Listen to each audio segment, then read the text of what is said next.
স্বর্ণযুগের অত্যন্ত সফল অভিনেত্রী তিনি। নাম, যশ, অর্থ, প্রতিপত্তি কোনো কিছুরই অভাব নেই তাঁর। কিন্তু পার্থিব সব কিছু পাওয়ার মধ্যেও আশা পারেখের জীবন জুড়ে রয়েছে ভালোবাসার মানুষকে না পাওয়ার যন্ত্রণা।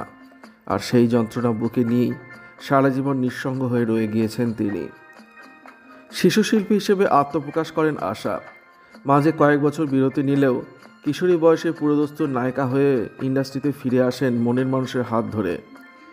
1959 সালে দিল দেখে দেখো ছবির মাধ্যমে বলিউডে প্রত্যাবর্তন ঘটে আশার। নায়িকা হিসেবে চলনসই নয় বলে একাধিক প্রযোজক পরিচালকের কটাক্ষ শুনে বহু ছবি থেকে বাদ পড়ে অবশেষে এই ছবিটি হাতে পান। ছবির পরিচালক নাসির হুসেনি তাকে গড়ে পিঠে নেন। প্রথম ছবি রাতারাতি তারকা করে তোলে আশাকে। তারপর জব প্যার কিসি সে হোতা হে, ফির ওহি দিল লায়া হুঁ, তিসরি মঞ্জিল, বাহারোं के सपने, প্যার কা মৌসম এবং ক্যারাভান। নাসিরের পরিচালনায় আরও 6টি ছবিতে অভিনয় করেন তিনি। ছবির সেটেই কিশোরী থেকে নারী হয়ে ওঠা আশার।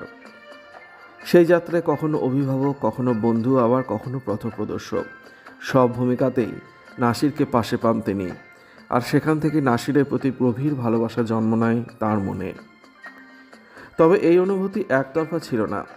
বিবাহিত এবং 2 সন্তানের বাবা নাসিরও আশার প্রতি অনুরক্ত হয়ে পড়েন। নৃত্যশিল্পী মার্গারেট ফ্রান্সিনা লুইসকে ভালোবেসে বিয়ে করেছিলেন নাসির। বিয়ের পর নাম পাল্টে আয়েশা হয়ে যান মার্গারেট। কিন্তু এত কিছুর পরেও নাসিরের মনে জায়গা করে নেন আশা। নাসিরের স্ত্রীর সঙ্গে বিবাহ বিচ্ছেদ এগিয়েছিলেন কিনা জানা যায় না। তবে তিনি এবং আশা বিবাহ বন্ধনে আবদ্ধ হতে আগ্রহী ছিলেন, বাড়িতেও জানিয়েছিলেন। কিন্তু আশার বাবা যেমন বেঁকে বসেন, তেমনি নাসিরের পরিবারও এই সম্পর্কে সায় দেয়নি। কাউকে দুঃখ দিয়ে সুখী হতে চাননি আশা ও নাসির, তাই সম্পর্ক থেকে বেরিয়ে আসার সিদ্ধান্ত নেন তাঁরা। তবে নাসির জীবন থেকে বেরিয়ে গেলেও মন থেকে কখনো তাকে আলাদা করতে পারেননি আশা।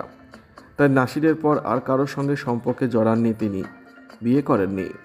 সম্পর্ক থাকাকালীন কখনো আশার সঙ্গে নাসিরের বিষয়ে মুখরোচক কিছু শোনা যায়নি। ইন্ডাস্ট্রির সকলেই তাদের ব্যক্তিগত সিদ্ধান্তকে সম্মান জানিয়েছিলেন। কিন্তু আত্মজীবনী দ্য হিট গার্ল নাসিরের সঙ্গে সম্পর্কের কথা নিজেই প্রকাশ্যে আনেন আশা।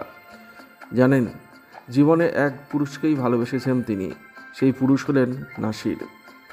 সম্পর্ক পরিণতি না পেলেও নাসিরের পরিবারের কেউ কখনো তাকে অসম্মান করেনি বলেও জানান আশা। এমনকি তার বই প্রকাশের অনুষ্ঠানে নাসির কন্যা নুসরাত এবং নাতি অভিনেতা ইরফান খানও উপস্থিত ছিলেন।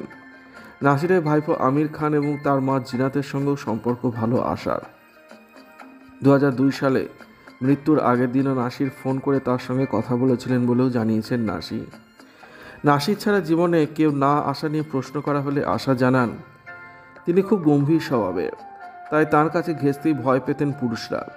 সাহস করে কেউ বিয়ের প্রস্তাব দিয়ে উঠতে পারেননি। তবে হাত ধরে পাশে হাঁটার মতো কাউকে না পেলেও প্রিয় বন্ধু ওয়াহিদা রহমান এবং হেলেনের সঙ্গে প্রায়শই সময় কাটান আশা। হেলেনের সূত্রে খান পরিবারের সঙ্গে সম্পর্ক ভালো তাঁর।